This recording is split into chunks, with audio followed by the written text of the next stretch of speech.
Right, so who would be surprised to hear that Keir Starmer allegedly made a grubby backroom deal with Rupert Murdoch for his endorsement for Prime Minister then? The malignancy at the top of one of the most pernicious and pervasive media networks in the world has been bragging since the days of Maggie Thatcher that he effectively picks the next Prime Minister at every election, but even he must have known Starmer was a pretty safe bet with or without his help.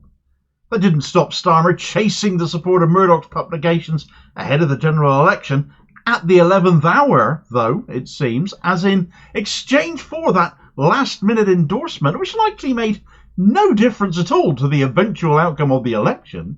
Starmer apparently agreed to bin plans to follow through with the second part of the Leveson Inquiry, Labour's position since 2018, which would have put Murdoch's News of the World and phone hacking scandal back under the microscope, along with his other publications too.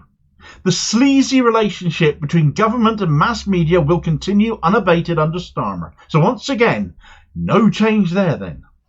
Right, so to say Keir Starmer has been unashamedly chasing the Murdoch press for support for a long time would be a bit of an understatement.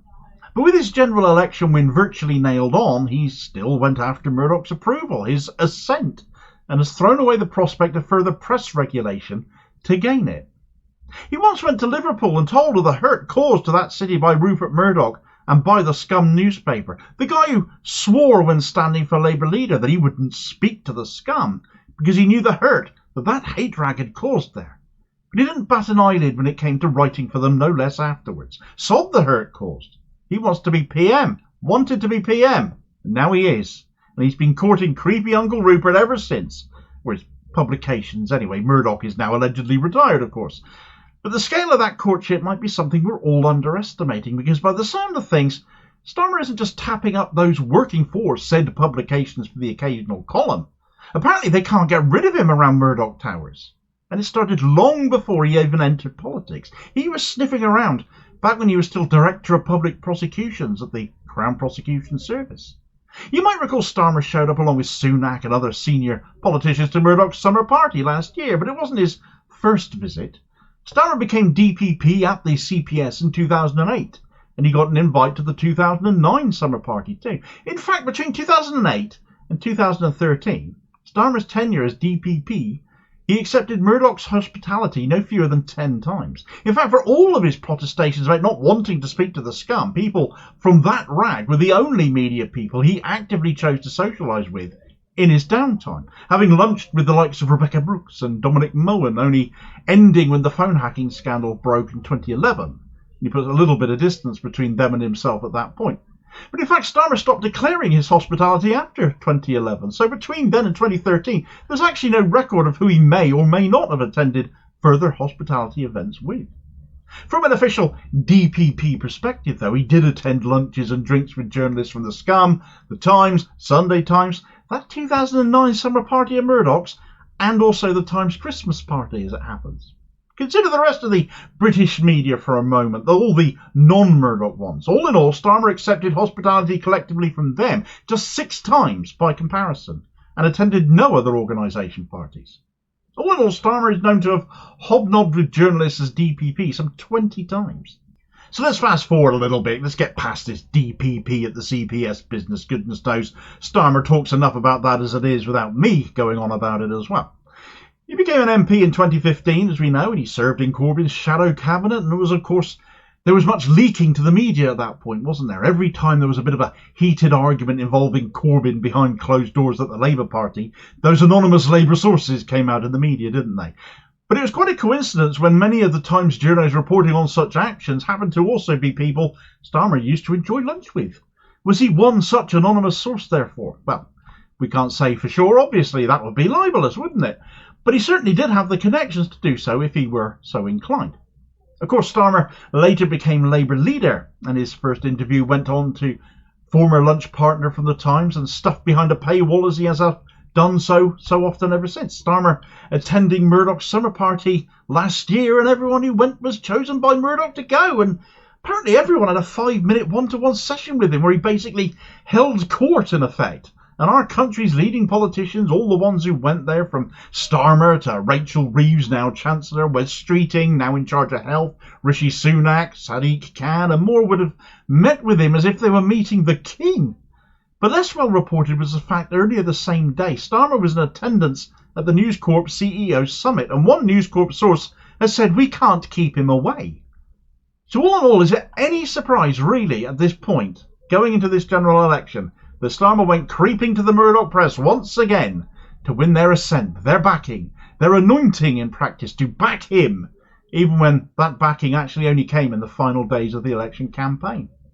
Why did Starmer make such a horrible deal with the likes of Murdoch to bin off any semblance of further press regulation? Leveson 2, as it gets referred to, with no real reason for having to. He basically already won. And that is the crux of the matter. There was no need for him to do this. He had basically already won. And he had done it without needing Murdoch, without needing that media, all because the Tories destroyed themselves, because that functionally was all Starmer needed. The Murdoch press was still writing critical stories about him as much as he kept coming back begging for column inches. Have some pride and some dignity, man. And he'll probably still keep doing it. So what exactly does Starmer hope to gain? And actually, despite his authoritarianism in every other aspect, why is he so meek and creeping in the face of media press barons he's now in a position to regulate, as they damn well should have been years ago, giving us a free but also accountable press for their actions, as we all deserve? The first part of Leveson looked at the culture, practices and ethics of the press in the wake of that phone hacking scandal, which eventually, of course, led to the downfall of the News of the World, but also implicated other publications Murdoch owns as well. But the second part the Tories cancelled in 2018, the then Culture Secretary announcing plans to bin it off before later becoming Mr. COVID VIP lanes as Health Secretary, Matt Hancock as that was. The punchline there pretty much writes itself. Leveson, you see, had been split into two parts because it best met the terms of reference of the inquiry to do that. But the catch has been that the binning of part 2 means it's never been completed. When Hancock cancelled that, it became Labour policy from that point on under Corbyn's leadership to ensure that it was followed up, and under a Corbyn premiership it would have gone forward. But now Lisa Nandy, the current Culture Secretary, has announced no intentions to pursue it either, just as Matt Hancock did before. And this matters because the remit of Part 2 was to investigate the relationships between journalists, with particular attention being paid to News International, Murdoch's outfit, and the police, along with corporate governance failures in these media organisations. Clearly there is a concerted effort to cover up whatever may be found there, and Starmer, allegedly a man of the law, but very much so a man of Murdoch, has agreed to bury this again, with the insinuation that he's done so to court media favour, but also potentially to cover his own backside. The very reason the Leveson Inquiry needed to be fully completed. Now, in theory, by letting off the mainstream media and promising no further regulation that could have come off the back of that, Starmer can't come after independent media and online media without looking like a complete and utter hypocrite. However, if Starmer is going to come after alternative media, because being a hypocrite isn't necessarily going to stop him, he could do so instead by abusing the Online Safety Act, which came in last year, introduced off the back of the Online Harms Bill that the Tories drove through. If he does ever come for such media outlets as a favour to mainstream sources to eliminate independent competitors and eliminate media sources vehemently critical of Starmer, it must be remembered that if that comes down the line by virtue of the man's authoritarianism, that it is happening through the prism of letting the likes of Murdoch off the hook at the same time for the conduct of his papers and others as well, and for no other reason than Starmer appearing to remain his ever-obedient servant. Please do let me know what you think of that in the comments. Meanwhile, it's not for dissimilar advantage that Starmer is attacking left and progressive voices in Parliament, but giving Reform UK a free pass at the same time. That Tory vote having gone elsewhere being exactly what put him in power, after all. But it's a dangerous game to play if you don't change anything for the government that came before you, to gamble with the far right like that. People often wonder how far-right regimes come into power, but it's stupidity like this that opens the door. Watch this video recommendation next to get the details of that story. Just scratch your heads to try and explain why Starmer isn't attacking them, and I'll hopefully catch you on the next vid. Cheers, folks.